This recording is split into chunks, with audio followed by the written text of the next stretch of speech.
Christ is our victory. Daily meditations on great texts from the Book of Books.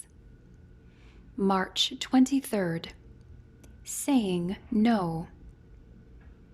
My son, if sinners entice thee, consent thou not. Proverbs 1:10. Much has been written about the power of positive living. It is certainly wise to develop a positive attitude toward life and not live in the realm of negatives.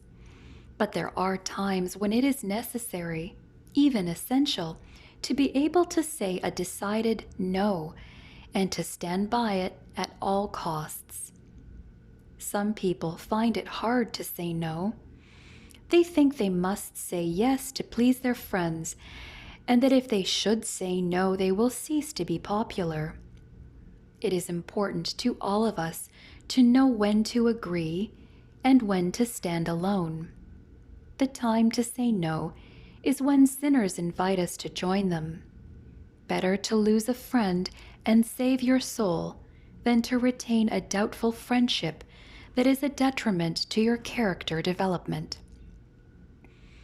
A number of magazines nowadays specialize in word study. One wishing to add interest to this subject asked certain specialists which was the most misused word in the English language and which was the most useful. An overwhelming majority voted for yes as the most misused word and no as the most useful. How disastrous it is if we say yes when we should say no. It was when Eve loitered around the forbidden tree that she was lured into sin.